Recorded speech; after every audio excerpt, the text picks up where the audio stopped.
Bab 41. Istri dadakan presdir. Tak lama keluarlah seseorang yang sudah sangat lama tak Mika jumpai, yaitu Budinar pemilik restoran tersebut berencana untuk menulis menu pesanan pelanggannya, namun siapa yang sangka ternyata itu adalah pelanggan setianya dari dulu. Budinar, sapa Mika dengan senyum manisnya. Budinar yang mendengar orang memanggilnya pun menoleh dan ternyata pelanggan setianya. Dengan cepat Budinar pun langsung menghampiri Mika. Nak, astaga, kamu kembali, kenapa lama sekali tidak datang? Ucap Budinar dengan memtigaluk erat tubuh wanita cantik di depannya itu, menyalurkan rasa kangennya karena beliau sering sekali menunggu kabar dari anak kecil dulu yang sering datang ke sini. Mika memang sering datang waktu sudah besar, namun Budinar tidak pernah datang ke restoran karena beliau sudah tua, sehingga sering sakit-sakitan, jadi setiap ke restoran pasti sang anaklah yang melayani. Namun sekarang Budinar datang entah ada dorongan apa, namun Mika sangat senang dan membalas pelukan hangat Budinar seperti pelukan hangat seorang ibu saja.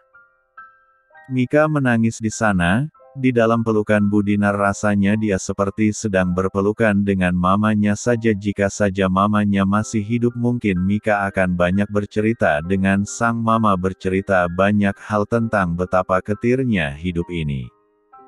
Ibu, gimana kabarnya?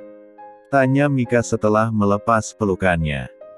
Baik nak, kamu sendiri gimana kabarnya? Ibu dengar mama kamu sudah meninggal dan papa kamu sudah menikah lagi ya?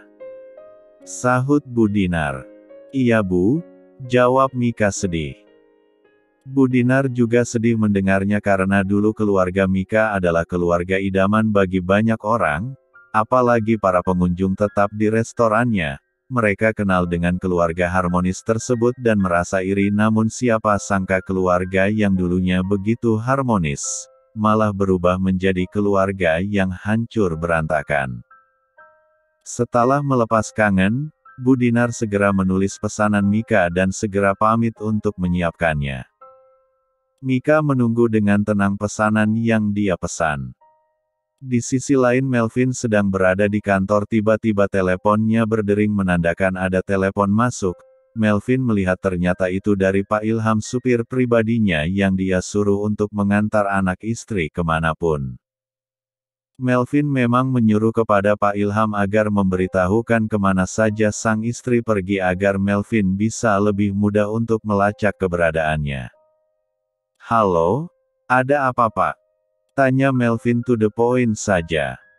Halo, Tuan. Ini saya mau mengabarkan kalau sekarang ini Nyonya berada di rumah sakit. Ucap Pak Ilham langsung dipotong oleh Melvin karena mendengar sang istri berada di rumah sakit. Rumah sakit? Kenapa istri saya Pak?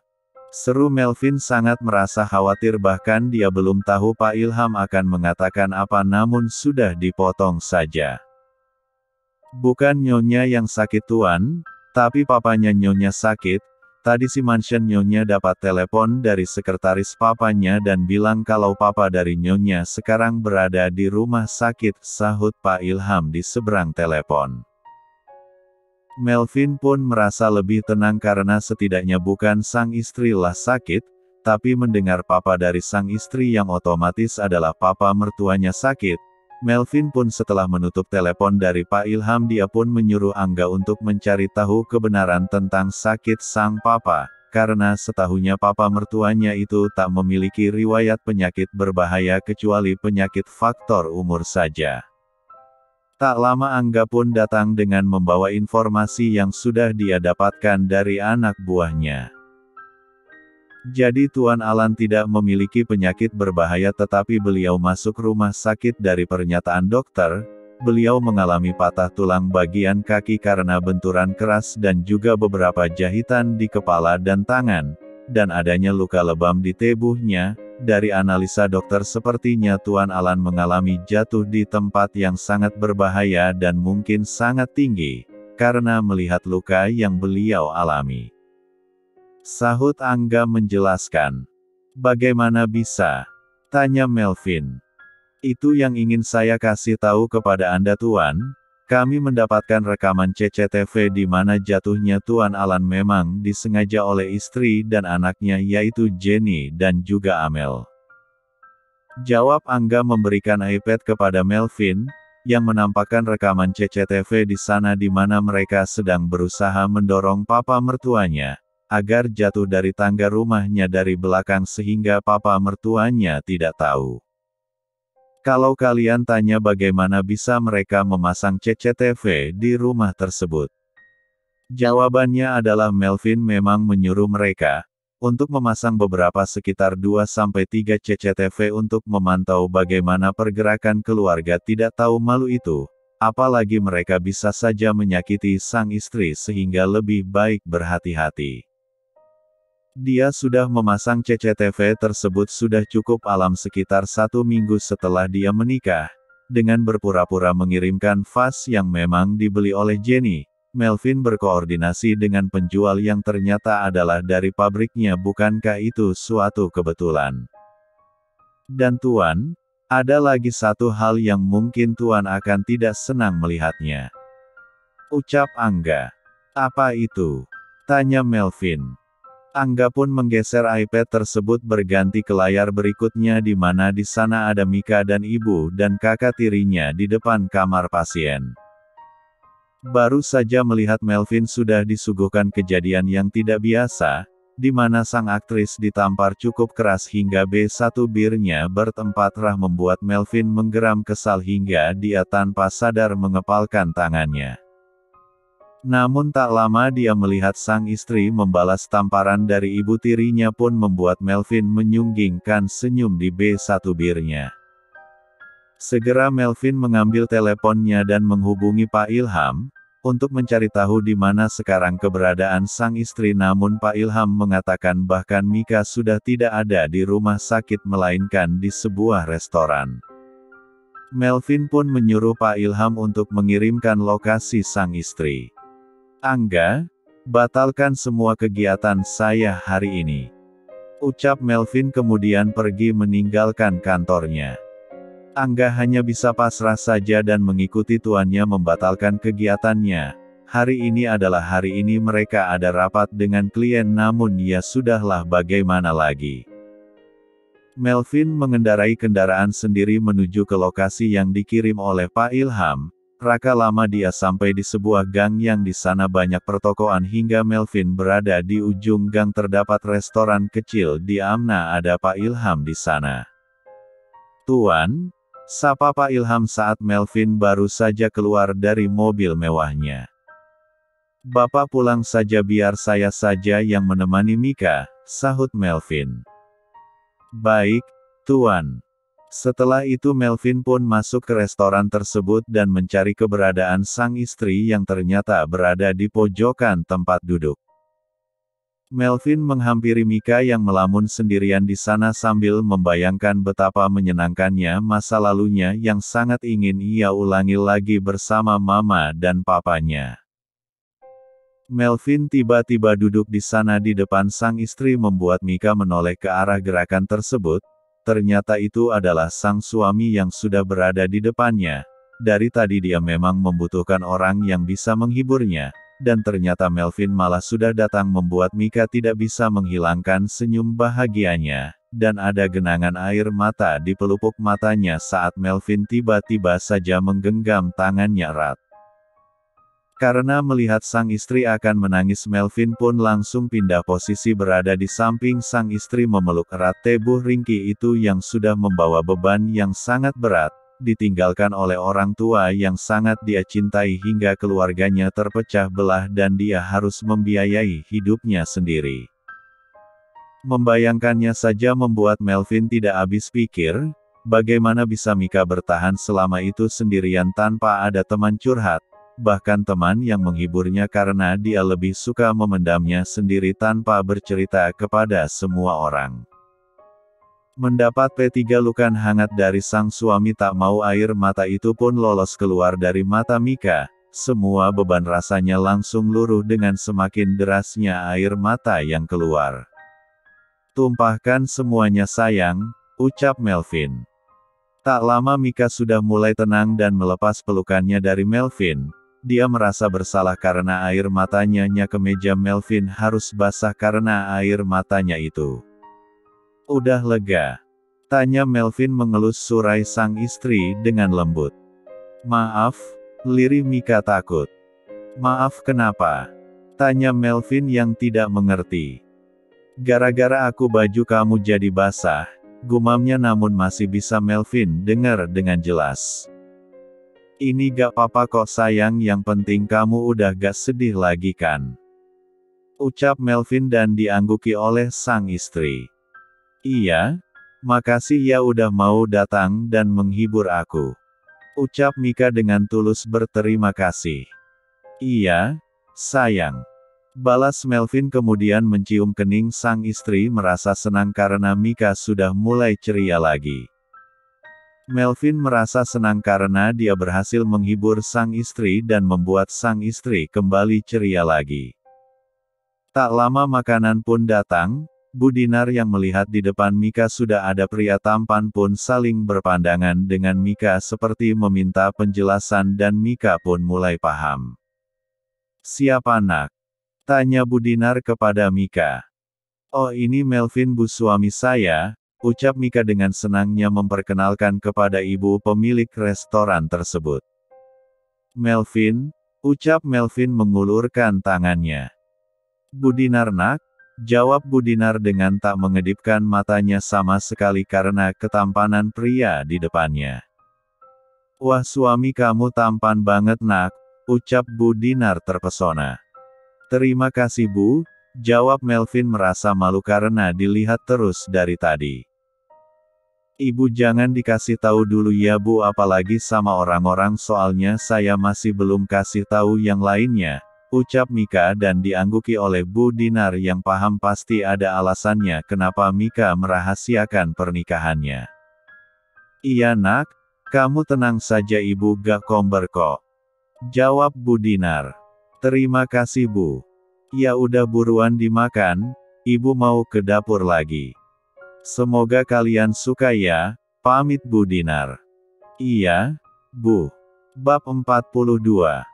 Ya udah ayo dimakan, ucap Melvin saat makanan di depannya yang memang dia juga sudah pesan lagi itu tersaji.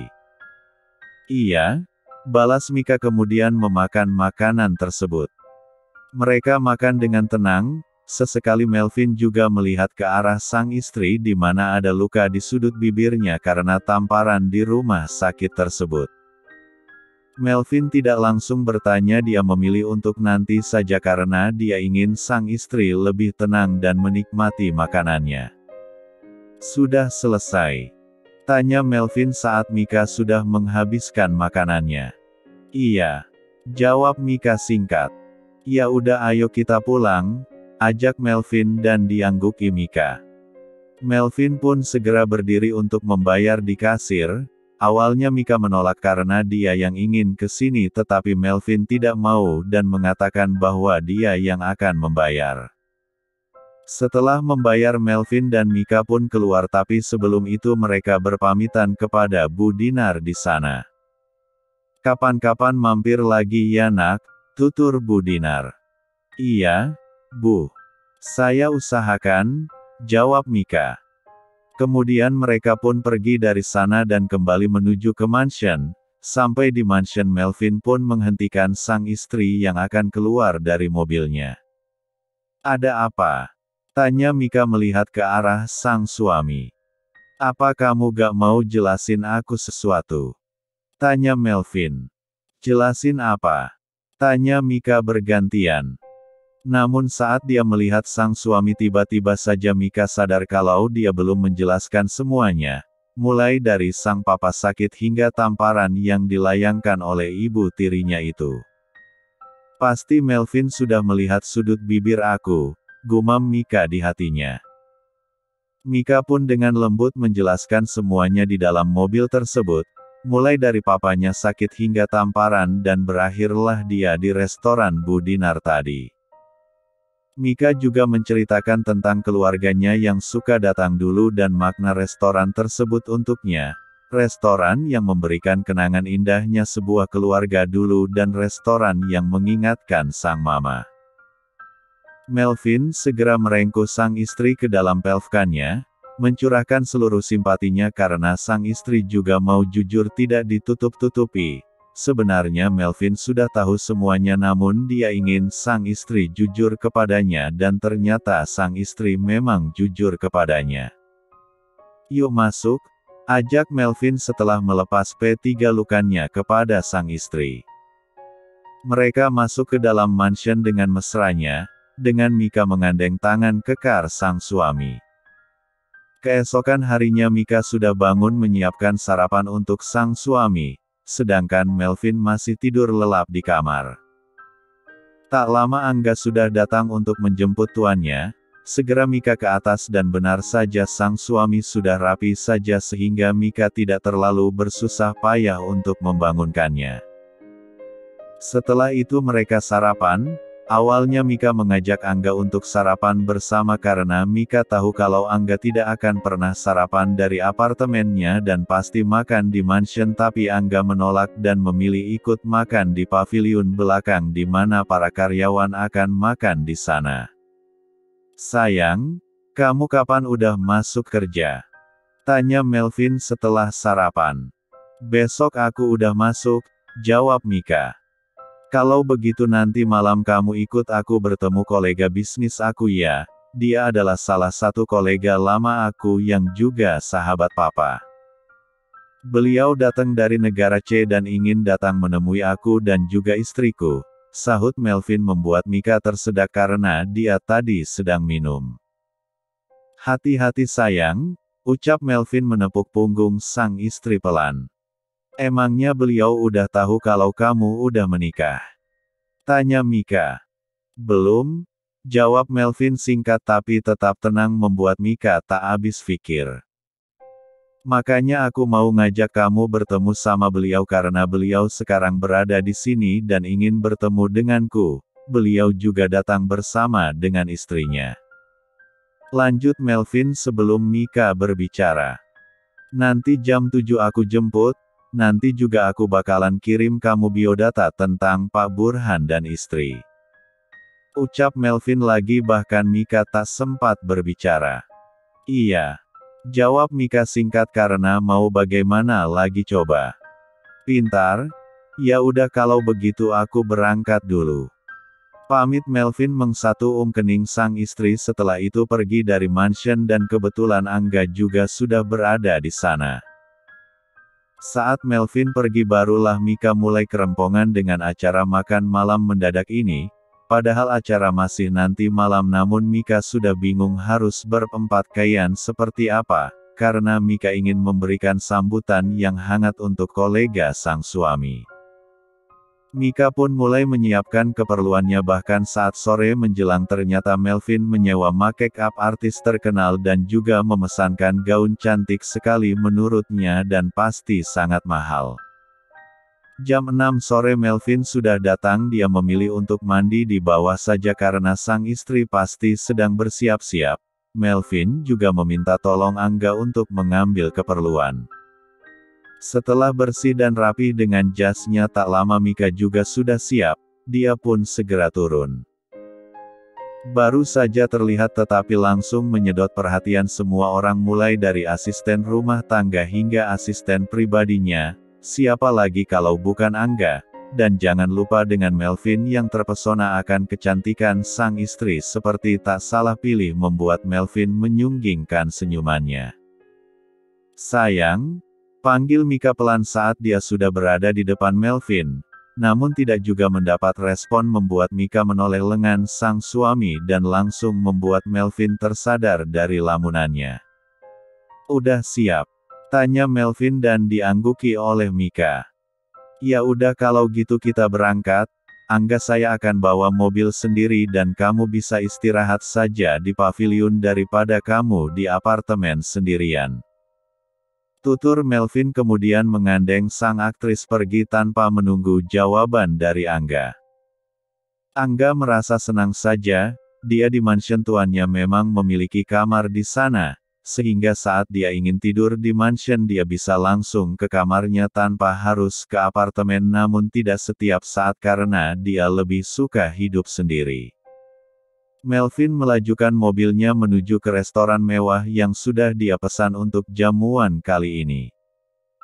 Melvin sudah izin akan telat sedikit karena jalanan hari ini cukup macet dan Pak Burhan mengerti, beliau mau menunggu mereka untuk datang. Mika juga sudah membaca sedikit tentang kolega sang suami dan sahabat papi mertuanya itu sekilas. Sampai, yuk turun. Ajak Melvin kemudian keluar dan membukakan pintu untuk sang istri.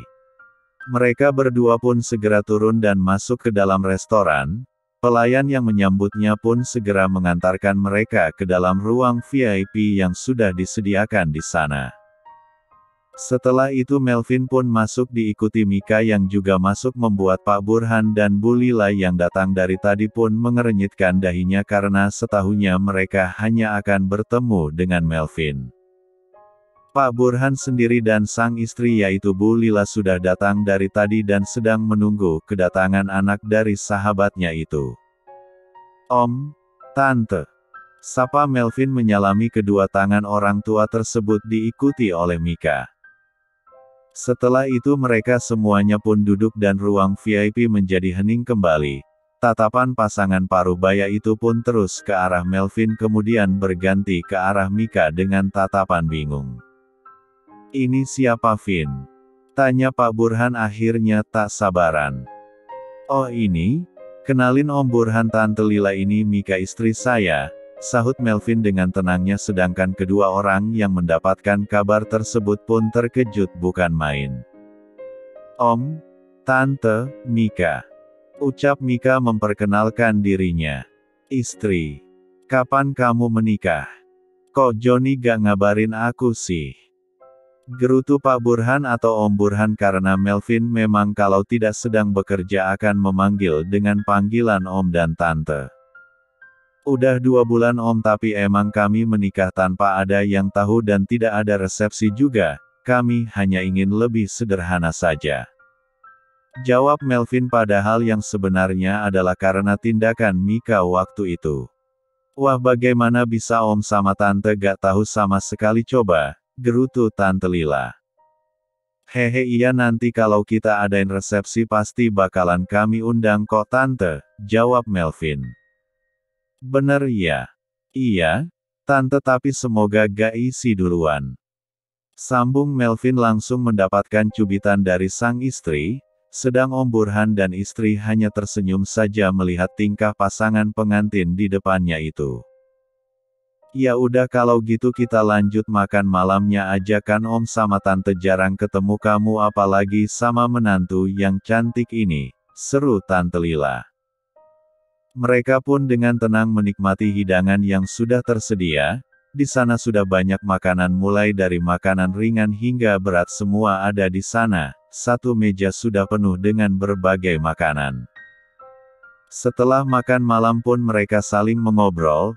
Para pria sedang asyik membahas tentang perusahaan sedangkan para wanita sedang asyik sendiri berbicara banyak hal.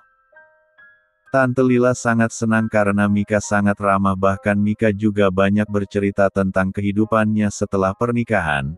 Rasanya Tante Lila sama seperti Mami Siska yang enak diajak bicara, membuat Mika merasa dihargai saja.